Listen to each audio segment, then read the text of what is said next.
Prime Minister, what would you expect from a deep reform of the multilateral development banks and the international institutions? Excellencies, ladies and gentlemen, good morning. Let me briefly share my thoughts on this critical agenda. The developing world, particularly African countries, are facing a cocktail interconnected crises. Financial crisis, climate crisis, a debt crisis, also a cost living crisis, in most places instability. You might ask, what makes it special in Africa? What makes it unique in Africa is the magnitude of the crisis as well as the interconnectivity of the crisis. As an instance, inflation, almost in all commodities, has risen sharply in many countries. Today, daily meal for many Africans are biggest issue. Private and public debt has reached new heights. Today, in most low-income countries, the headaches of government is not to think about development, but to think about how we can manage debt. All our effort is to manage debt instead of focusing on development.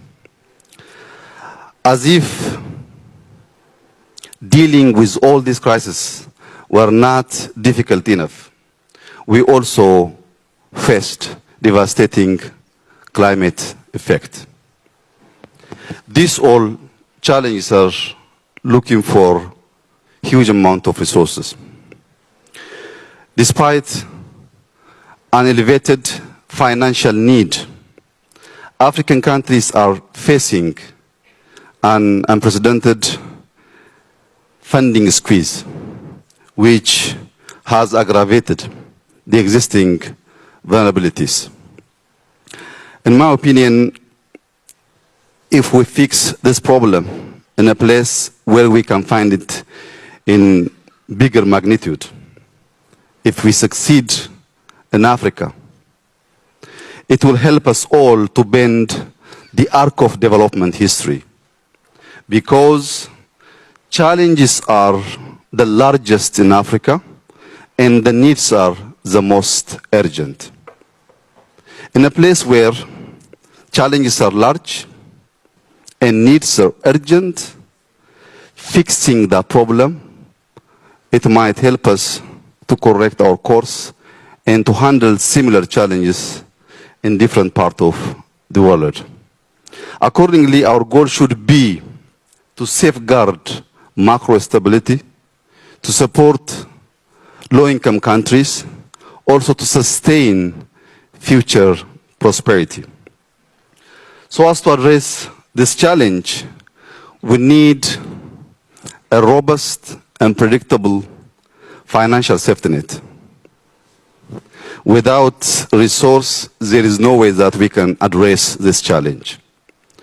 If we use as entry point financial resources, MDBs must be at the center of this game. They are the main player of this game. So if they are going to play great role on addressing this challenge, I think we should make reform on these financial institutions, at least in the following areas. Firstly, implement past plays. We have to walk the talk. There are lots of plays here and there, but delivery is not as the promises. So we should keep past plays in climate financing, SDR, also on injecting additional capitals for financial agencies so as to provide enough amount of resources for low-income countries. Secondly, boost concessional financing and grant. Without getting enough amount of concessional financing and grant, today's interconnected challenges is not addressed in a way that we're doing business today. It requires huge concessional financing, also grant. That is the only way that we minimize additional crises, also focus on our objectives of development. Thirdly, we have to finance green future. I don't know what others are doing. In Ethiopia, we're financing on low carbon pathway. 98% of our energy sources from green source. We're investing on hydro, we're investing on wind, we're investing on geothermal, we're investing on solar energies. Beside this investment on clean energy, we have also an initiative called Green Legacy. We have started this initiative before few years, 2019. The initiative will continue till 2026. Till last year, from 2019 till 2022, we have planted 25 billion seedlings. This year, we just started last week, we're going to plant in the next 3 months 7 billion seedlings. In total, this year we'll reach 32 billion. Till 2026, the objective is to reach 50 billion seedlings. Imagine if Ethiopia is investing $1, starting from preparation of seedlings all the way to plantation. We are investing specifically on climate $50 billion. If we could collectively invest this amount of money, we can easily tackle the challenge that we're facing today. We are doing it because we're mobilizing over 25 million people every year. We do have more than 125 nurseries to prepare those seedlings.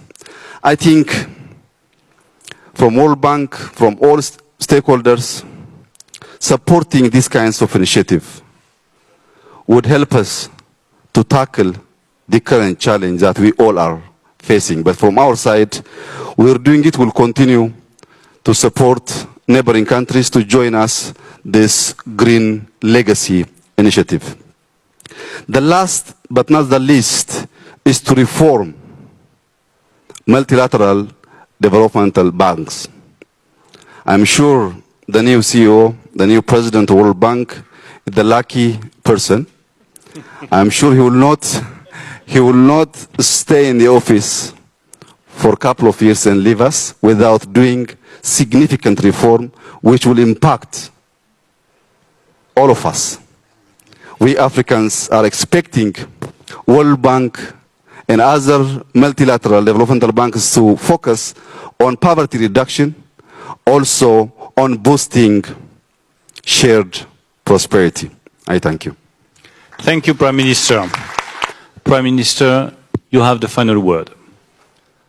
The purpose of concessional finance is to address market failure and also to be a catalyst for development. Today, we all are witnessing market failure, left and right. So, having enough concessional financing to address this challenge is very critical. If we take, as an example, inflation, where specifically food commodities. Today, food commodities are skyrocketing. Theoretically, the solution is clear and simple. When you face difficulties on demand side, intervene in supply side, invest on productivity. But that simple solution is not working today. In Ethiopia, we've been importing